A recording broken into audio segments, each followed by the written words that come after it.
ঘূর্ণিঝড় রেমাল নিয়ে আবহাওয়া দপ্তরের তরফ থেকে বড়সড় আপডেট।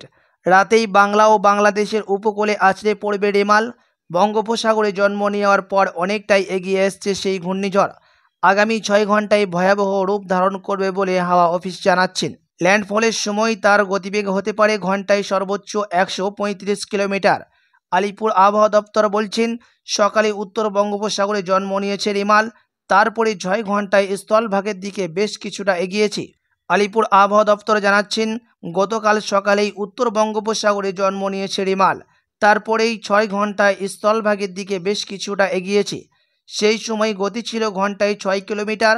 বর্তমানে তার গতিবেগ 105 কিলোমিটার প্রতি ঘন্টা। তবে আগামী 6 ঘন্টায় শক্তি এবং গতিবেগ দুই বাড়াবে। সে রুদ্রমূর্তি ধারণ করবে রেমাল।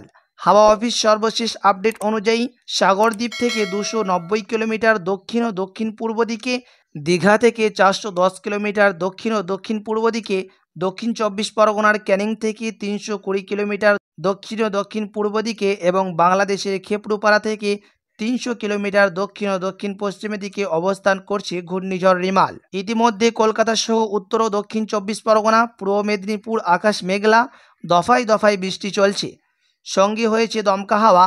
আবহাওয়া দপ্তরের তরফে জানানো হয়েছে, পূর্ব মেদিনীপুর, উত্তর ও দক্ষিণ 24 পরগনায় এই 3 জেলাতেই ভারী বৃষ্টির সতর্কতা থাকছে। প্রবল বৃষ্টির আশঙ্কা। উত্তর ও দক্ষিণ 24 পরগনা জেলায় 200 মিলিমিটারের বেশি বৃষ্টিপাত হওয়ার সম্ভাবনা 2-1 জায়গায়।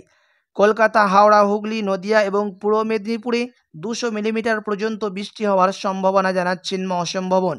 দক্ষিণ 24 পরগনায় প্রতি ঘন্টায় 100 থেকে 100 কিলোমিটার পর্যন্ত দমকা ঝড়ো বাতাস বইতে পারে। অন্যান্য জেলাতে বাতাসের গতিবেগ থাকতে পারে 70 থেকে 80 কিলোমিটার। পরিস্থিতি মোকাবেলায় কোমর বেঁধে তৈরি প্রশাসন।